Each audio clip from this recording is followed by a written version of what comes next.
Hello there, Nostalgia Con. Yes, I'm back. I know you missed me. Come on now.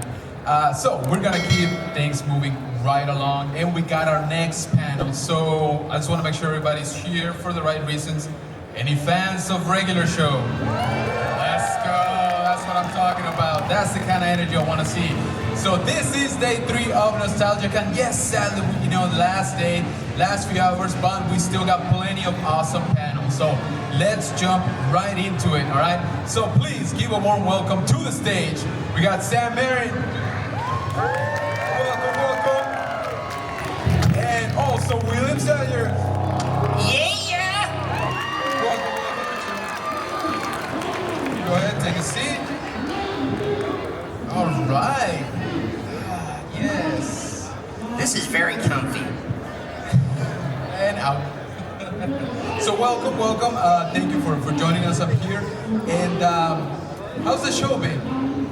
Oh, it's been wonderful. I mean, I won't speak for Sam, but everybody's been really lovely, really kind. I love my Texas fans. You guys are great. Awesome. Yeah, there you go. They're the best. Yeah, regular show fans are always really sweet, so it's nice to be able to talk to people. Absolutely. And so my booth is actually right next to y'all's, and so all weekend, all I hear every so often is fire. So it's been very fun. I love the way you interact with the fans, and it's always refreshing to see that you're still getting some love right after so many years. Speaking of. Did you ever think, first of all, that the show was going to run for as long as it did, and have sort of the longevity, right, and popularity that it still has? No, not. I mean, I started doing voices for JG, who's the creator back in school, so I thought, we would go and play pool in college at this billiards place in Santa Clarita, California, and he was really good, but he would be talking already about, one day I'm gonna have a show, you're gonna be doing voices on it, and I was like, nice. Oh, cool, okay, but I never knew it would go on this long or be this popular, Yeah, same. My first show was an Adult Swim show called Moral Oral, and we got 3 seasons out of that before it was canceled for being too dark, or at least that's what we were told. And I was like, have you seen Adult Swim? And then, so I remember saying to my wife after I got the job doing Rigby, I said, if I get 3 seasons, I'll be thrilled. Many years later. Yeah, exactly. Yeah, 2010 to 2016, that's a crazy run for a cartoon. Oh yeah, absolutely. Unless your name is The Simpsons. Yeah, very true. There are exceptions, but still, I mean, what is it, 240 something episodes? Basically 8 seasons, right? I mean, that is nothing to scoff at, I would say. I mean, I have no complaints. Yeah, there you go. Exactly. When did you realize, you know what, this is gonna keep going? This is popular. I think, I don't know, once maybe we started doing the Comic-Con conventions and things, and you saw the fan turnout and how excited people were. It was like, whoa, this is pretty big. Yeah, the same. Cartoon Network would ask us to go to the Comic-Cons both in San Diego and New York and promote the show. And it was when I saw the lines. When I saw the lines, I was like, what? Who are they lined up for? Is Bruce Campbell here? And he was. But anyway, Besides the book. Yeah. Besides that, but it was definitely seeing in sheer volume the people that would line up to meet us. It was amazing. That's awesome. And yeah, I mean, again, true to your work, to the writers, of course, and everybody involved. I mean, shows don't last that long anymore, right? It kind of feels like, and let alone characters being so relatable. But speaking of characters, right? Sam, you had a few characters, right? To say the least. So I kind of want to know how was that process for you, Nico? Jumping around. First of all, coming up with the voices, obviously, then jumping around in recording, right? And was there ever a time that you're like, oh man, I got this whole scene almost to myself? Yeah. Sometimes when they give you the when they give you the script, they'll highlight the lines, and I'd be like, man, you look at like a few pages, and you're like, it's like highlighted in different colors. So like, this is all me right here. Like, okay, and we have to go back and forth and back and forth. But Right. we would do one pass where I would just do everybody back and forth, and then if there were things they wanted different, usually we'd just pick up one line at a time. But I got the hang of, after a while, switching back and forth. And I was talking to someone about this, and it's probably easier that the characters were so different, so I could talk, more like Benson down here, and then switch up to Pops really quickly. It's so different, it maybe makes it a little easier to do that. Still, I don't know. My brain would just go cross-eyed, with so many characters. Like, again, I want to brag on Sam a little bit because it's not uncommon in what we do if you're voicing multiple characters, particularly if they're in the same scene together, Right. where the director will say, well, in this patch you'll just do this character, Right. and then you go back and then you do the other character. But Sam always did them right in order. wow. So, like, actual dialogue, right? Yeah, back and forth. Maybe there's something about it that kind of frees you up. You can't think, so you just have to switch, and there's maybe something nice about that. right. So kind of a tough question. Again, just because of how many episodes, first of all, and how many characters, you've done. But do you have one or two favorite quotes that you actually still like remember and enjoy? Always guard your pepperonis. Epic. How about yourself? Rigby said so many silly things. That did. And what's that? I changed it back. Trash food. Stop talking.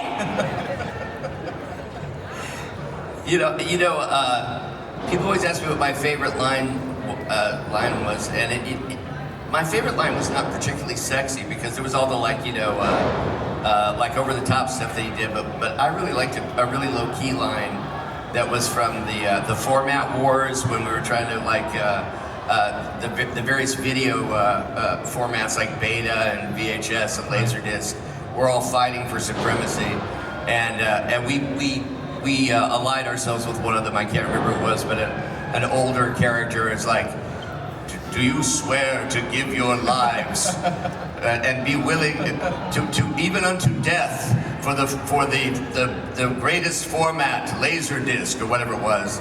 And Rigby said, I don't know about die per se. And I love that line because he's always hedging his bets. Yeah, there you go. Very good point.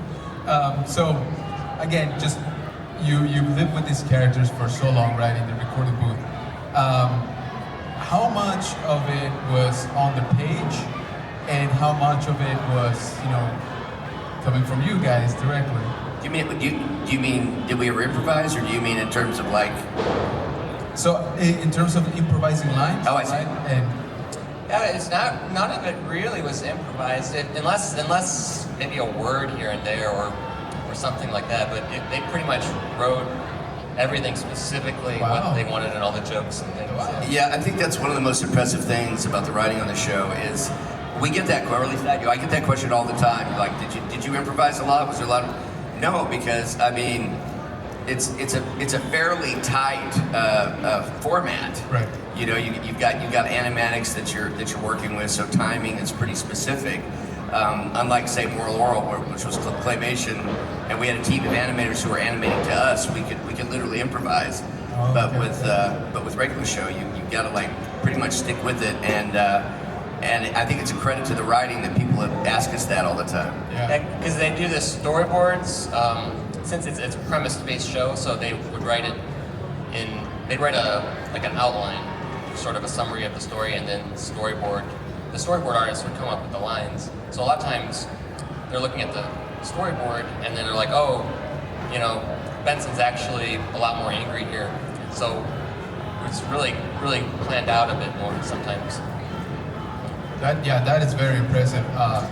Again, especially doing it for so long and all the great moments in the show, to know that they're all basically on the page every time. That is truly a testament to the writers, right? Definitely. And so, William, I gotta ask, Are you as good at rock, paper, scissors as... I think he's talking about quartz parchment shears.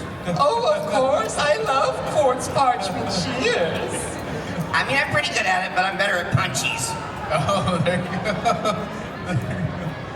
That's awesome. You've been to a lot of shows, right? You've met a lot of the fans. Would you mind sharing with us, what do you think is your favorite item that somebody has presented, for an autograph? Body part. Any specific body part? Yeah, I could talk about it here. The first time it happened to me, I think it might have been, and it wasn't that long ago, it might have been Pure Joy Toys in San Antonio. A young man had me sign his upper leg and said, I'm gonna go get this tattooed. Nice. And I only thought I knew pressure, when I'm signing somebody's Pop Funko or something. It was like, this is forever. Yes. Everybody that ever really close to is gonna see this. I like you say really close, right? I would say. Yeah, that's right. Never pass out when there's markers about. Perfect. How about you? I feel like it's the same for me. Yeah, the first time someone had me sign something as a tattoo, you're like, oh, okay, are you sure? How large do you want this? Is it too big? Wait. Right. All right. So there's a small club out there with your signatures as tattoos. Niche market of like regular Very interesting. I always want to say it's going to look very different when you're my age. Yeah. There you go. And so you've gone through shows like that, but when Cartoon Network made you go through some of the biggest shows right around. Did they sort of prep you for that? They're like, hey, by the way, guys, the show is doing really well. Expect, A, B, and C at the show. This is kind of. Did they tell you you're famous now? I mean, I think I don't not really. People who are paying you will never tell you you're very successful. That's actually a very good point. Yeah. So. Very good point. But when we would go to like the show in San Diego, what they would do, we weren't making money for that. We were promoting it for the show, so we were just getting a stipend. Right. But what they would do is they would take very good care of us. Like there was always like a team of people moving us through crowds and that kind of thing. And so, yeah, but no, they're not going to be like, you guys are amazing. You should, you know what? You should get a raise. Yeah, no, that's not gonna happen. Right? Yeah, I'm kind of like a low-key guy, so I think they would actually have a person like with me, like, Sam, do you want me to get you a cup of coffee? You ready for this? You ready for this? And I'm like, oh, yeah, I think so. The very first time that I think we were signing in San Diego, and I didn't really realize how popular the show was and how popular the characters were. I happened to be sitting such that I was the first person that they came to in line. Okay. And this young woman came through. They opened the line, and I had no experience in this whatsoever. And so I just looked up and said, "Hey, what can I do for you?" And she looked at me and she kind of went, "Oh boy." And all I could think was, she came to the con sick and she's gonna barf on me. Oh no. But what it turned out, she was nervous. Exactly. She was nervous, and so I've since then tried to develop some skills to tell people, hey, I'm just the guy with a lucky job. You don't need to be nervous around me. Right. Yeah, and I've seen you do that a couple of times here at the show, by the way. So, I'm sure the fans appreciate that, right? So, there you go. Back at you.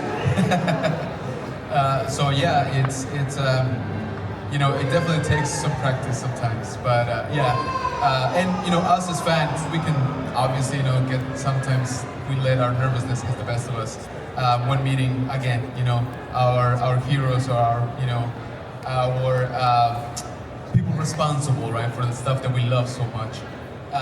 Speaking about stuff that we love so much, do you guys have like a favorite piece of merch that you have or that somebody has gifted you? I mean, it's not a big thing, but I really like my regular show mug that I've had forever. That's just my coffee mug. Hey, functional too. So. I got an amazing gift at this show, and I can't. I'm sorry that I don't remember the vendor's name. They're all the way over at the end here. These people sell custom rug designs, and there was an episode where Rigby literally ended up as roadkill, flattened on the street, and these guys brought me a rug of roadkill Rigby. That is perfect. And it's just so, it's unique, you know. Absolutely. So yeah, that one's going in carry-on. Yes, right. That's awesome.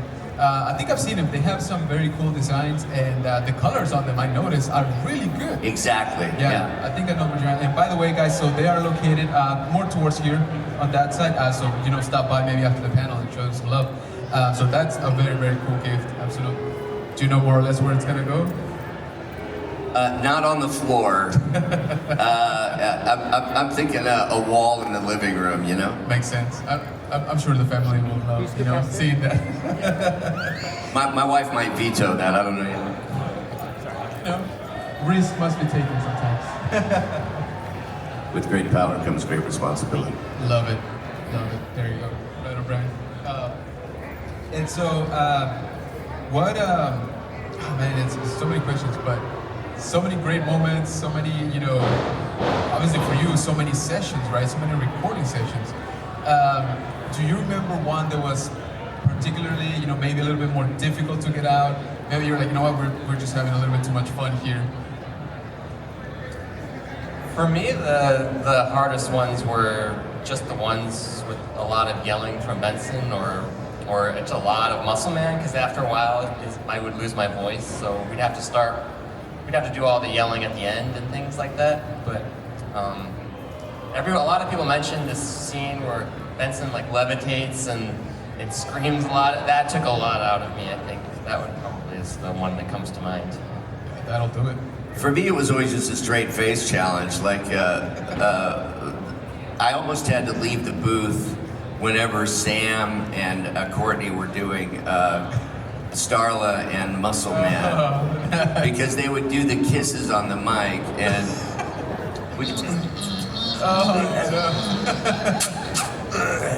See, how do you stay quiet when that's going on? And there's a woman across from him going. And sometimes they'd have to be like, okay, that's a little too much. Maybe less of the slobber. I don't know. We can Gonna change the rating on like the a show. happy medium they'd have to find. Oh wow! It's like, hey, somebody get a wipe down on the mic. There was a song that I had to learn that was supposed to be a bad song, and it was the one where Rigby is mad because Skips is going to the video game competition and he doesn't pick him to be his partner, and like the song was something like, why do friends not pick their friends to go to a video game competition with them? And it was like, it was just so weird that it took, like, that had to come home with me, and I like was over and over again. So you're just there in the shower like, Yeah, exactly. You got to do more of the songs than me. The only one I remember is Microwave Wings that I got to do, really. What was it? I don't remember. What was it? They gave me because they would write the music too. A lot of the board artists did a little bit of like music and stuff, so they would, I think they gave me, like Sean Sellis did a recording of it, so I could listen to it before we went in and did it, and it was like, microwave wings, this is Benson's recipe for microwave wings. And I had to get it just right. They had it all planned out, Oh, the hip hop. Yeah, hip hop. Yeah, that was kind of a shock. I did not have rapping in front of MC Light and Tyler the Entertainer on my bingo card. Yeah, that was. No one prepped me for that at Pahuska High in Oklahoma. hey, I mean, that's how you know you're from the hood, right? They were very, very patient with me. Yeah, I was just gonna ask, how long did that take? Do you remember? Well, you know, I had the benefit of being able to be crappy at it, so Right. So you know, we hammered ours out pretty quickly. Yeah, I bet. So, what do you remember being the most fun? You know, while I mean, obviously having great lines, seeing some awesome kisses, you know, at the mic. But besides that, you know, just like the day in, day out kind of stuff. What do you think is your fondest memory of working on the show? I mean, a lot of the guests that they got to come in and we got to meet and work with, it just made it really fun too. Just the people that come in, everyone was really great. Yeah, we got to meet Ed Asner. He came in to do Santa Claus, and he brought like his grandkids, awesome. and they kept trying to come into the record, and he had this like curmudgeonly sort of, but like loving attitude. It was like, get out of here. And then, you know, Yeah, at the risk of sounding cheesy and sentimental, for me it's really probably the fan interactions were my fit, because my favorite thing is like it started happening at cons where somebody would go, "Hey, I just want you to know that I watched this show with my dad," you know, or sometimes like a father and son would come up, or a you know, daughter and son or whatever would come up and say, "Hey, or a mother and son would come up to you like, we watched the show together," you know, and it really helped us bond, and it's such rewarding work to do for other reasons, that it's nice to know that we were actually, like, you know, meant something to Absolutely. to families. Yeah, absolutely. And I think you meant a lot to some of the people here. What do you guys think? Yeah, exactly. Love you guys. Absolutely. And yeah, I mean, you know, through the span of almost, 7-8 years, right? I mean, I'm sure you got to see some of the kids, right, turn into young adults, you know, and so has anybody been like, hey, you know what, I used to watch you as a kid, I'm here with my kid now, you know? For sure. Maybe, yeah. It's always funny to me, actually, kind of the reverse. You get someone who's still young, and they come in and they're like, I've been watching regular show my whole life. When you're like, Like 12. 7 years. Or 8 or something. That's awesome. And you know, again, just a great testament to your performance, of course, but like we said, you know, to the writers, right?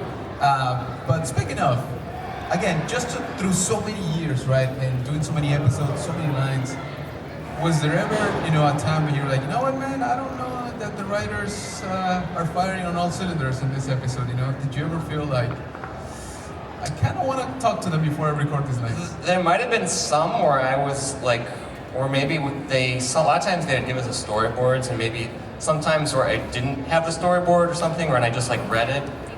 Or maybe even when I saw the storyboard, I was like, this is a different kind of one. But then you see it come together, and I was like, oh yeah, that really works pretty well. Yeah, I'm gonna co-sign that. It's like Sam has a better perspective on it than I do, because I've never been an animator. But for real, like, there are times, and I learned that this is like kind of an important lesson for any performer, not just with regular show, but with other things. There are times that I read a script and I'm like, what?